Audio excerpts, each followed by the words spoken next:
Appreciate you, everybody being here. I know it's late. Let me start with, this is really our first recruiting class. Last year was after the signing day, and so it was a completely different situation, procedure, and process, and so forth. So this was, really a very long process that I'll get into in a minute, but it was much, much different from last year. So let me just start with that. It's a big class, and we're excited about the players that have signed here and committed here. They will be a foundation for our program. They represent really the values that we stand for. At least that's what we, the way we feel at this time. That's why we recruited those players. And it really transcends, the entire football team.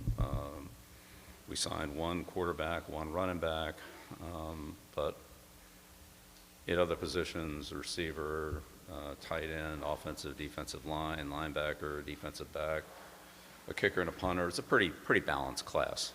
We have, guys across the board at most every position, and we feel good about the players that we have here, and we're glad they feel good about us. So it's it's a good day. It's been a very long day. We started at 7 a.m. We talked to every player, and I would say in I think all cases there was family or friends or coaches or somebody with the player when we talked to them and welcomed them to our football team program. And we had other follow-up conversations with people that were connected to them, coaches, mentors, family members, and so forth, to just kind of continue to work on the relationship and the process. These players and their parents, a lot of this is, again, about relationships, about trust, and about, families trusting us with their kids and their development and their career. And we take that very seriously and want to make sure that we have clear lines of communication and transparency with all the things that are involved on that. And so today was a day to follow up on many, many things that have been done over the past, let's call it period of time, which could be weeks, months, or in some cases actually years, that some of these players have been recruited by somebody here in North Carolina. So when you look at the culmination of today and the months and months of work that was put into this recruiting class by so many people in building their relationships, it's a 365-day-a-year job. When you look at it collectively, not each person, I'm not saying that, but collectively, we have student athletes on this campus. I don't know how many days a year it is, but it's a lot. And we've gone out, and they've come in, and they visited, and other players have been here for camps and 7-on-7s and games and tours and so forth and so on. And there's a multitude of relationships on many, many different levels. And it's really, all hands on deck. Everybody's involved, and there are multiple people to talk to, boxes to check, things to, questions to answer, to try to make sure that everything is the right fit all the way around, that the student athlete is getting what he's looking for, and that we're getting the student athlete that we feel is right for our program, and that we can make that work. So I think it's important for me to recognize all the people that this involves, starting at the top, Chancellor Roberts, who has come over and talk to our recruits and been around at times when they've been, he's been around when they've been around, some of that's been, it's just happened generically. Some of it has been structured. Lee and Steve on the, athletic department side. And then the people who are the most hands-on, the people in the recruiting department, Mike and his staff, assistant coaches, and personnel people, and then all the other people that are involved in this process, from admissions to academics to medical to operations, travel and so forth, food and entertainment and logistics and moving people around in various events, whether it be games or, again, tours, things like that, PR and content and a lot of the social media type things that are involved in recruiting with both the school, the student athlete, the student athlete's high school, and so forth, that gets, into another level of management. Our alumni have been very helpful and supportive, and we've engaged many of them in this final process with welcoming our student athletes to the university, the Rams Club, and other coaches at UNC and other sports where players, student athletes have overlapped into other sports, or maybe they have a sibling who's in another sport or that kind of thing, where it's not just straight football, but it's also other aspects of the university that come into play. And again, some of the help we've gotten from professors and again, people in academics to help student athletes find their right, whether it's course of study or particular questions that they have about the the academic side of their experience here at this university. So again, I just want to emphasize what a comprehensive undertaking this is. It's a very lengthy one and a very serious one. When a student athlete commits 4 years to an institution to not only to have his football career and his academic career, and it's a big life decision, and we take that very seriously and want to do the best that we can to make sure that every question is answered honestly and with integrity, so that there aren't any false hopes, false expectations, or misconceptions about anything. But again, going back to the football side of it, very excited about the players that we have. And the student athletes that are coming in here, most but not all, most of them will be here in January, which will give them more time to train and develop in our program for the fall. But that's not a deal breaker one way or another. I mean, we're excited to get the players whenever they get here. I'm just saying that a lot of them will be here early.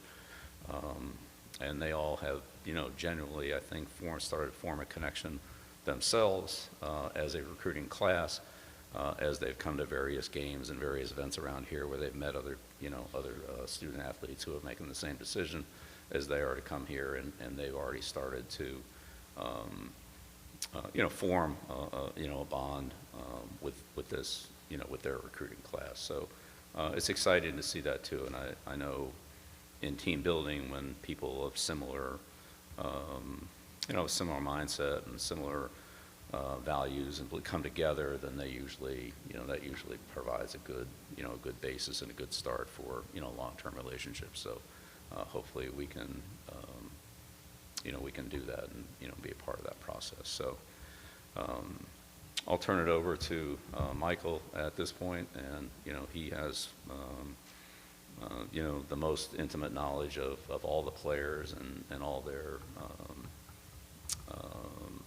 backgrounds, and whether it be playing or family and so forth. That's he oversees all that and has worked extremely hard at it. Again, I can't even begin to, it's hard to maybe even comprehend the number of man and woman hours that have been put into evaluating, communicating, and hosting and building relationships with not just these players, but student athletes, but many other student athletes who have made different choices. But with the ones that we have, it's been it's a pretty major undertaking. So I think Mike's the best person to talk about that. So Michael, I'll turn it over to you. All right.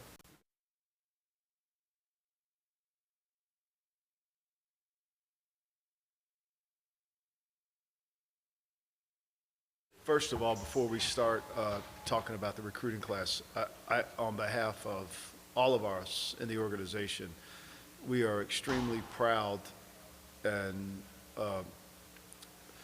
excited about Coach Belichick going into the Hall of Fame and being one of being the coaching nomination for the Hall of Fame. I mean, what he's accomplished in the NFL goes unparalleled by anyone. The most wins of any coach, when you count his 31 playoff wins to go along with 328 wins during the regular season, it's an honor deserving. And for me, it's really, as a friend of his and as someone who's worked with him and was a part of his first win at Foxborough Stadium, where they called it Schaefer Stadium at that time, when we beat the Patriots, to his 328th win and his last win. It's been a remarkable career that's going to continue here at North Carolina. But I think, to me, you could see the brilliance of him at a young age. And today, as we have gotten older and grayer and fatter, he's still the same coach. And that's what makes me so excited about what the future here at North Carolina is. And today's about the future. Today's about what we're trying to accomplish, the players that we brought in, the players that represent what we want to bring to North Carolina. I think in our first year, we've learned a lot about the university. We learned a lot about the ACC. We learned a lot about college football. But we learned a lot about what matters in terms of how to recruit. Recruiting is about, like scouting, is about finding what you want. And I think this class represents, our first class represents about finding what we want. And that goes along with the Hall of Fame coach to be able to develop the talents from within. So really, today's a great day for all the recruits, but it's a great day for me personally and for us as an organization to know that Coach Belichick is headed to Canton and going to get one of those special yellow jackets or gold jackets. I'm not sure what color they are. So anyway, I wanted to start that off. As far as the recruiting class, look, it's, as Coach said, it's robust, it's big. It wasn't intended always to be that way, but I think what a lot of things have happened during the course of the season, with coaching changes, which opened up a lot of players to come available, it afforded us an opportunity to capitalize on that and build a roster. And this is the first real time that Coach and our whole staff have been able to build a roster in the manner in which we see it fit. The other thing I think it's really important is different than the NFL. This recruiting requires multitude of people. And I couldn't begin to thank everybody in our department in scouting, the women that help us in recruiting, the guys who do the scouting, the coaches who do effort. I mean, this recruiting is different than the NFL. It's 24/7 all the time. The NFL, once the draft's over, everybody kind of hightails it out and starts waiting until August comes around. This is like 24/7 all the time. So it was really remarkable to watch the people work and the relationships that people within our building develop with the players. It's not just necessarily coach's time. It's not necessarily the assistant coach's time. It's everybody's time. And I couldn't begin to thank everybody enough. It's been a huge part, from our strength department, nutrition, the training staff, the scouting staff, everybody. It's really been remarkable, and I want to thank them. So today's about everybody in this organization. It's not about I found a guy or I like a guy or we got this guy. It's about the organization bringing talent to it, and it's everybody's doing it. It's not me or Coach, it's everyone. So I think that's really important to talk about. And if you have any questions, I'll be happy to answer them. We'll get started with questions. Brian, go ahead. Hey, Michael, how you doing? I'm good. How difficult was this process when the transfer portal hasn't even opened, so you're not even sure which guys are still going to be on your roster. So how do you build a recruiting class like that? And then when it comes to the money, the revenue sharing, and dealing with over the cap limits that other teams are already talking about, how do you juggle all that as you're putting together such a big class? Well, I think we're in a same, you know, the National Football League's the same. Every year is a new year for the National Football League. I think we're accustomed to it, frankly. You know, we now have to answer two questions. You have a scholarship and you have a revenue share contract, and you have to negotiate the revenue share contract. And so value becomes important. I think what we'll do is, as I've said before, we're in the process of evaluating every player on our team.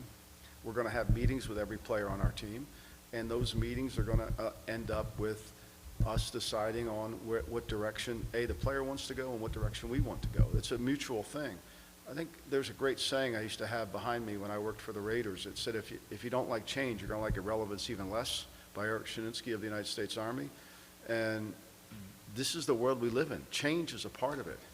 And it may cause you guys to panic about 4 players leaving the team.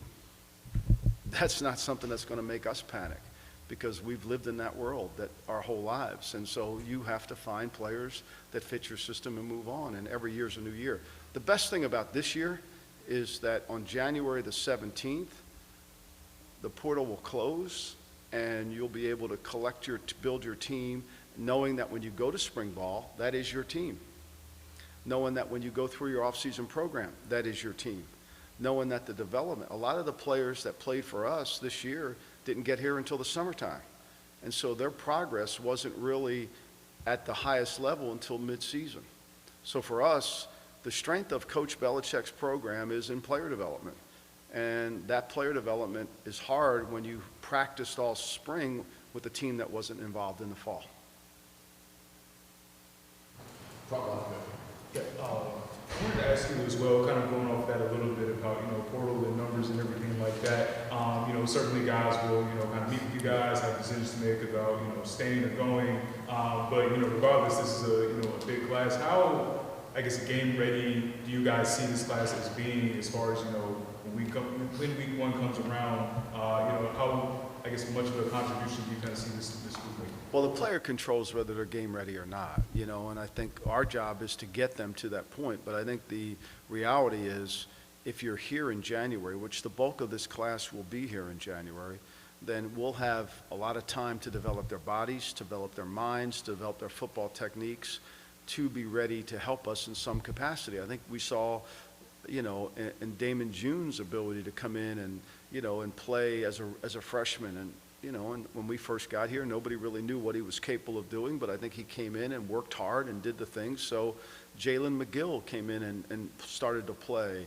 And so there are examples of young players that have developed within the system. So I think one of the things we have to do is spend time developing talent, and it's based on the players' dedication to their craft, dedication to their off-season, to see if they can find the play time. We have no rule, and never had a rule, about who we play. Everybody, the best players are going to play, regardless of where they come from. Malcolm Butler was an undrafted player. Devin McCourty was a first-round pick. It really didn't matter who was going to play. Their best players are going to play. Hey there, Michael. You mentioned how big this class is. Is there, a trait or a couple of traits that you found in each one of these guys that you saw and you said, that's a Carolina football player, that's a guy we want to pursue? I mean, that's a really good question. I think, to me, traits are so important in drafting and in scouting. And I think multi-sport players in this era of one sport guys is really important. I think, there's so many of players that played corner but played running back, played, wide receiver and defensive back. So I think the players, and some of them were forced to, because their teams were so small. They had 23 guys on their team. You got to play both ways. But I think the playing both ways and playing multiple sports is important. We're in a generation where the kids are now, I wasn't a good enough athlete, but I tried to play football, I tried to play basketball, I tried to play baseball. I tried to play all 3 sports. I thought I couldn't play any. These kids mostly focus on just one sport, and I think it kind of diminishes their skill set in other areas. And I think those multi-sport players, whether it's track, whether it's basketball, are something that really appeals to us because it shows their versatility and their dedication. Now, some kids can play basketball, but they're coming out early, so they don't choose to stay on the basketball team, right? You know, we have a lot of guys like that, but we're looking for multi-sport players that can play 2 different positions, and we can utilize their skill set. Mike, when you have 39 guys coming in, and you don't know how many guys are leaving, when will that start to take effect in terms of the number of players you're going to have to start working with when you start? I think it's a mindset of being adaptable to change, right? I don't look at it as, oh, how many guys are leaving. I think a lot of it is you have to grade your team after a season, and you have to value the player that you have on your team to a certain level. And that value tells the player what the revenue is going to be. And, you know, just because a player stays doesn't mean he's really helping the team, right? You know, if a guy's not good enough and he stays, does that really help you? You know, and so you have to look at it that way.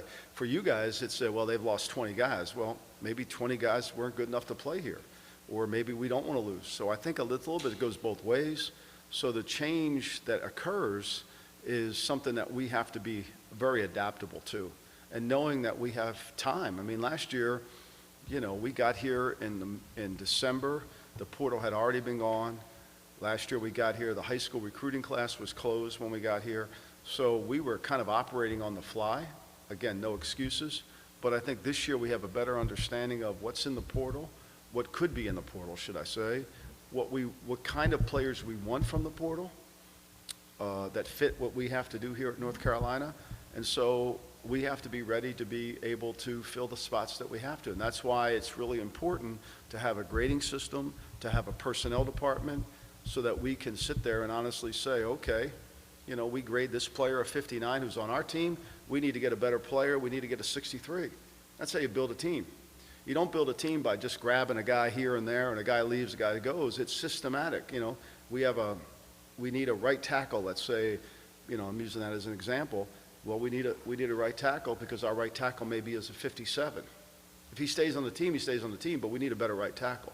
And so that's kind of where we look at it. And so for us and Coach Belichick and myself, I mean, we're used to a lot of change. You know, now we're only used to 53 players, so it's a little bit changed, but we've always had a roster of 90 going to camp. So you get used to it. One more. Can you explain to me or us, revenue share is a set amount of money that you get, obviously, from the university. It's not like that in the NFL where you have free agents come in and there's a lot more money involved. Can you or do you have rev share conversations with some of the players as you're recruiting them? Do they ask about the money at that time, or how does that work? We're in a professional era. Let's make no mistake about it. We're in a professional era. I mean, that's just part of college football. I mean, anybody who would stand in front of you and tell you it's not. I mean, it's, you know, I mean, I think you can argue the order, but what's your academic curriculum, and then what's your NIL situation are 2 questions that got to get answered. Now, maybe the second one goes first, or the first one more than academics, but we're in a professional era, and so that's why you need a grading system, and that's why you need to be able to value talent so that you understand what you're paying for, you know. The difference is that signing guys in the NFL who are either proven college players or established value from other NFL teams. So when you're talking rev share with these kids, you're really not sure how much they're going to develop. So that must be, how do you spend your money? If you're talking about the portal, you obviously can watch a young guy play, or, you know, whether he's playing in the MAC or whether he's playing in the Big Ten, you can watch him. And then the high school kids, you know, I mean, I think if you watched Jerry Rice play in high school, you probably would have said, man, he's a really good player. You know, there's certain guys that kind of stand out to you. I mean, that's what we get paid to do. I mean, we get paid to make an opinion, and we've got to be right more than we're wrong. And that's part of the job that you do. And so there's going to be some guys you're going to take chances on that don't work out, and there's going to be some guys you don't think you should take that you do that really work out. So it's the same thing in the draft. I mean, look, I bring up Jerry Rice. We're sitting in the first round, and he was the 3rd choice for us. That worked out pretty good. Right. Mike, Pat Walter, WRAL. You got Burgess coming in from the quarterback position. You got several quarterbacks on the roster right now that can come back, including Gio. So how do you kind of see the quarterback position working out on the whole? Like, do you see everybody coming back? You're looking to bring in somebody else from the portal? Well, I think we're going to go through that, Pat. I think we're going to spend a lot of time on every position and evaluate every position correctly, and then understand where we need to go forward. And certainly Travis Burgess, you know, obviously he missed most of his senior season with his injury, so that has to play into account. So we're going to make decisions what we think is the best interest of our program moving forward based on the total realm of what we think is needed for our team. So, and we don't really know what is going to happen tomorrow because the portal doesn't open up until January. The rating scale you had for players, like a guy's a 63, guy's a 57.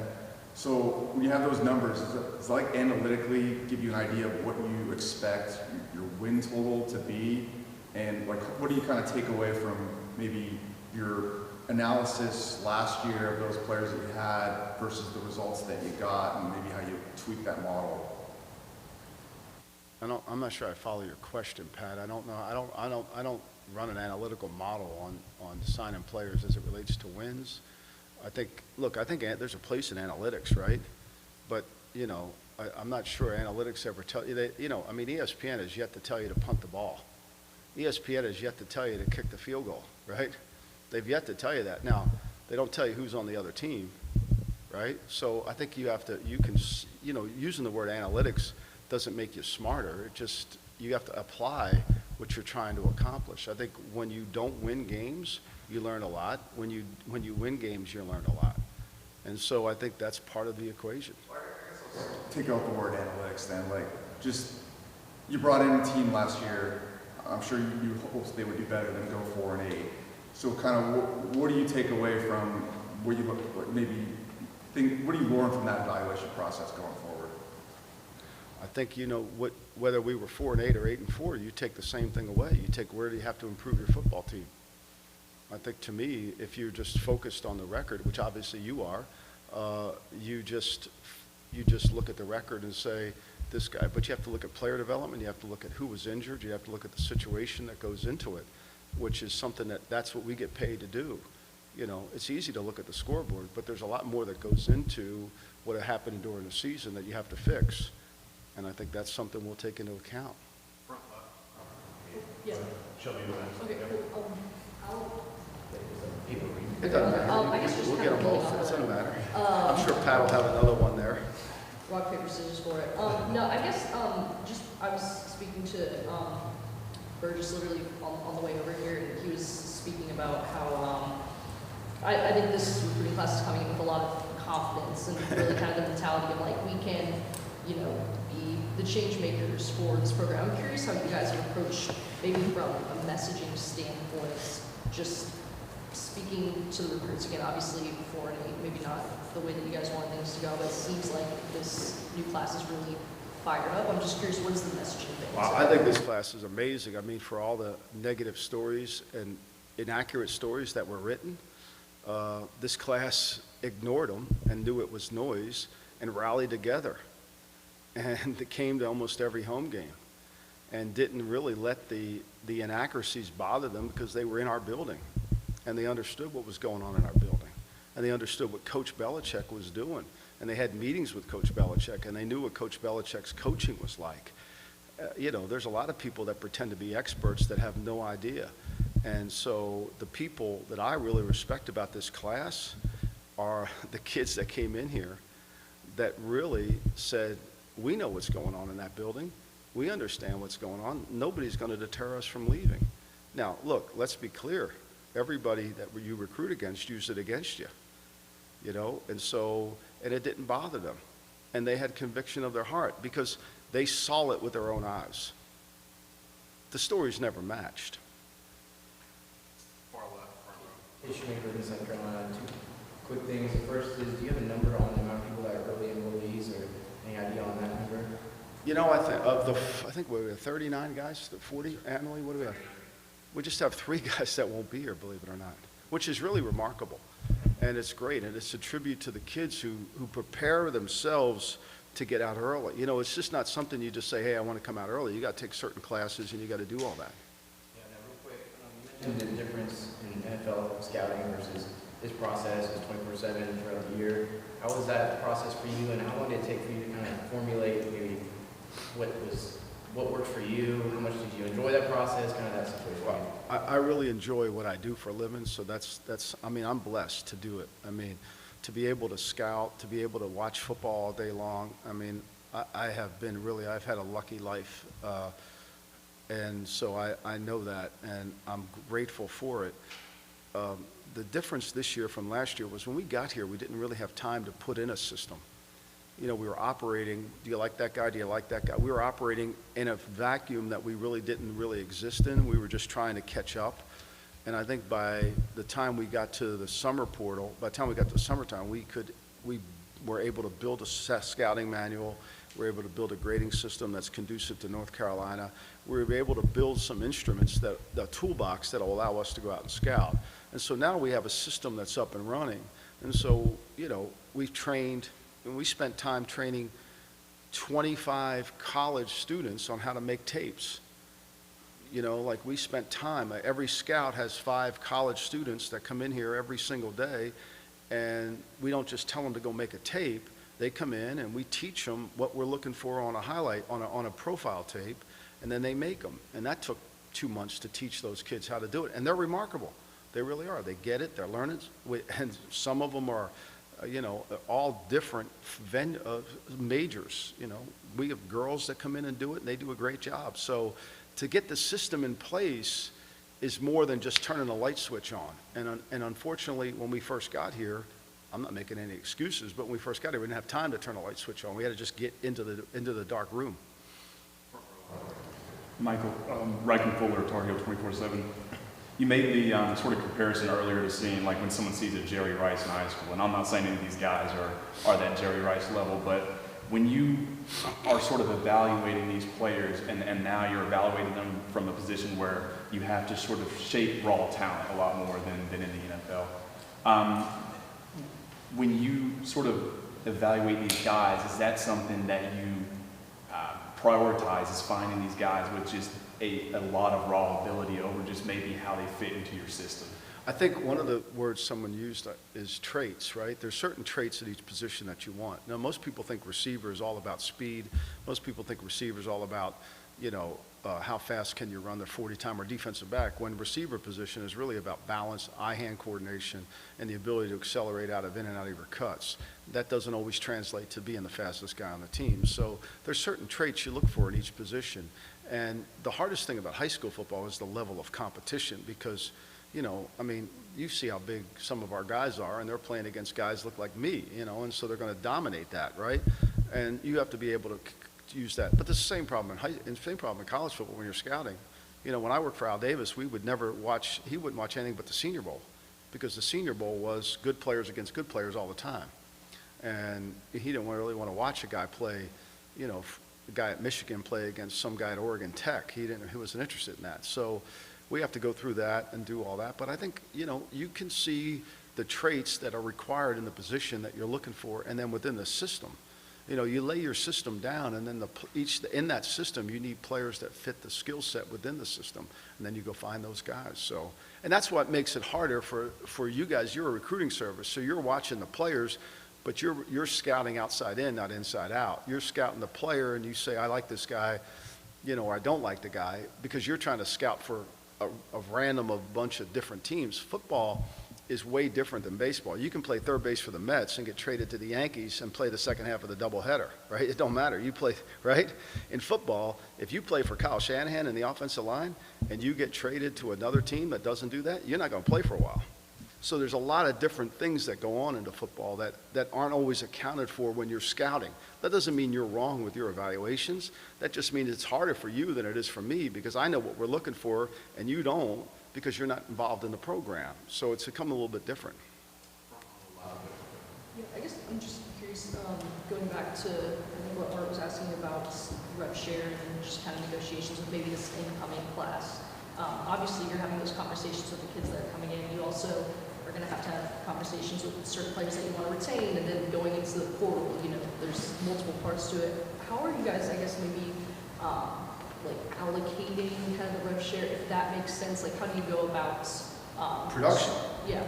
It's all about based on production. It's based on winning and production, right? So, I mean, if you produce and you're at a top level, everybody's working off the same relative numbers, you know? And so it's a lot easier to do it when you base everything based on production.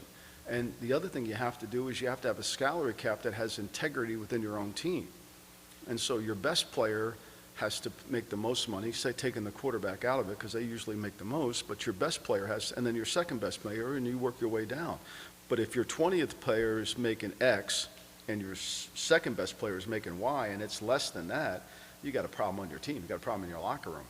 You know, that's what free agency has done to a lot of teams, is because you sign a guy from outside and you bring him in. Coach at New England, you know, I mean, I think Julian Edelman must have gotten 20 raises every time they brought a receiver in.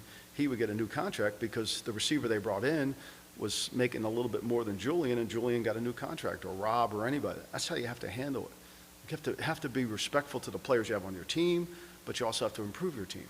So there's a structure within that, and it's all based, it's a production-based business. It's a production-based business now. I mean, it's college, but it's still a production-based business. Yeah, when it comes to, obviously, you know, again, the big class, Belgium was saying it's a foundation, you know, kind of setting the foundation of the role. How does that impact, I guess, the role of the portal for you guys? Like, is it for complementary guys? Is it looking for kind of the stars? Like, you know, how does that impact the role? Well, I mean, it goes back to, you know, there's two things you need, right? So anytime the season's over, and this is what we're working on now, you put together your team needs list, okay? And your team needs list is pretty much, you know, this is an old Bill Parcells thing. You have for us to compete at the highest level, we must have this. And then the second category is you want this, and then you need, the third category is you need this. That's players that, you know, you'd like to improve, but you have a player there.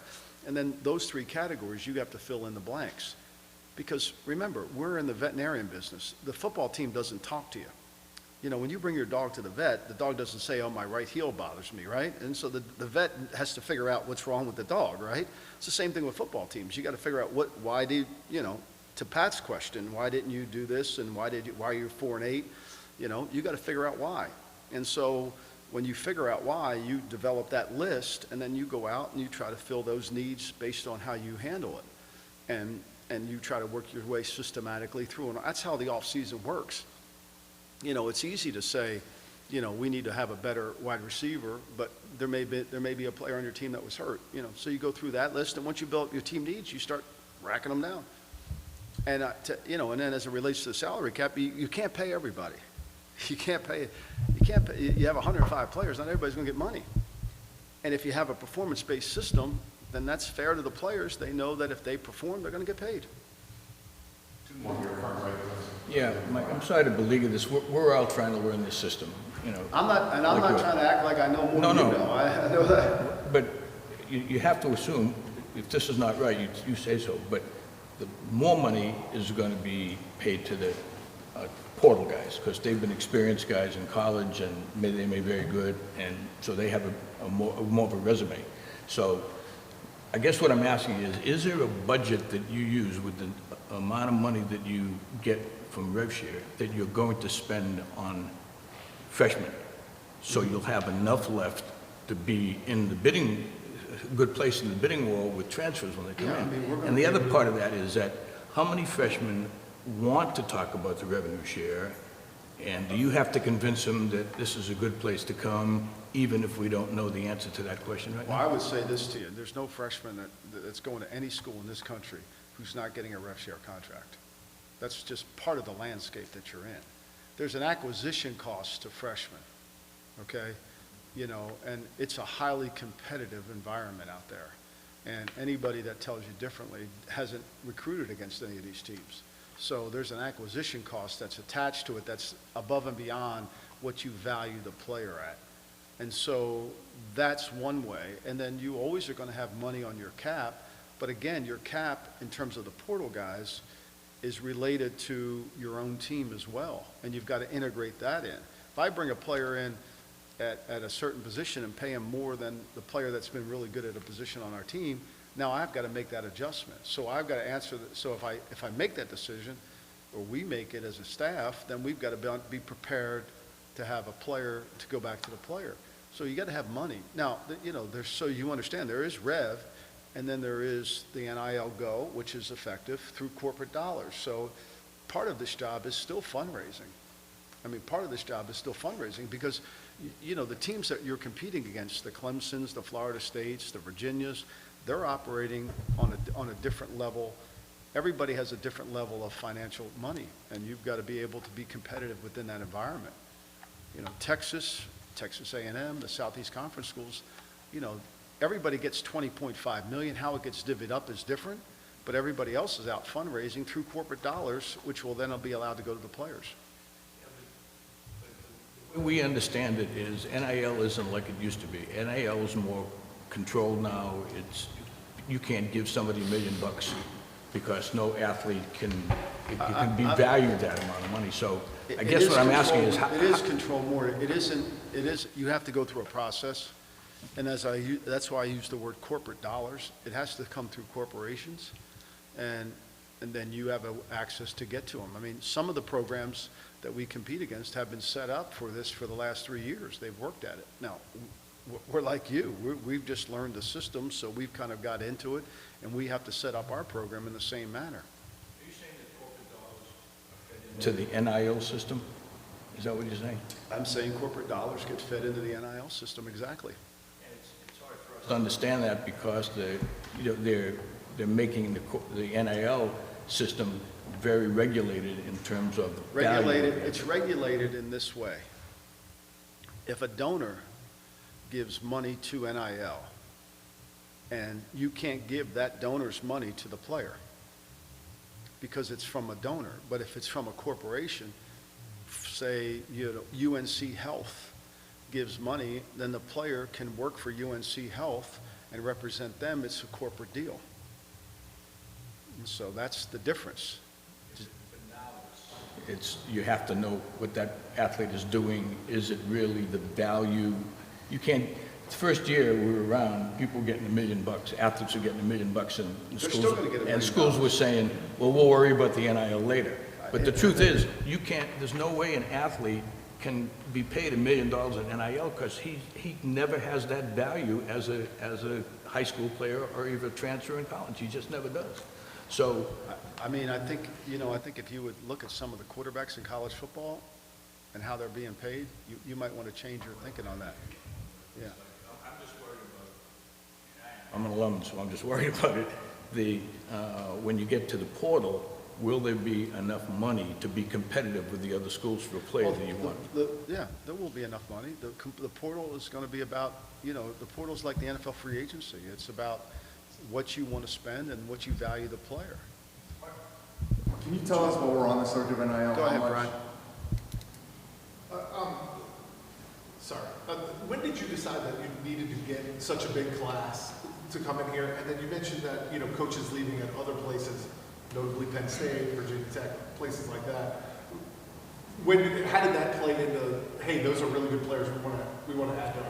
I think, it's it's situational, right? And so, I think one of the kids we recruited had been down here before, had come to North Carolina before we were even here, and then when they made some changes at the other school, those kids started to look for other places to go play, and so we were able to kind of take advantage of that. And I think, our mind shift was we didn't shift our mind, we're just, why should we stop collecting good players? Who wrote a rule that said you should only take 22 seniors? Like, I didn't see that in the manual when I came here.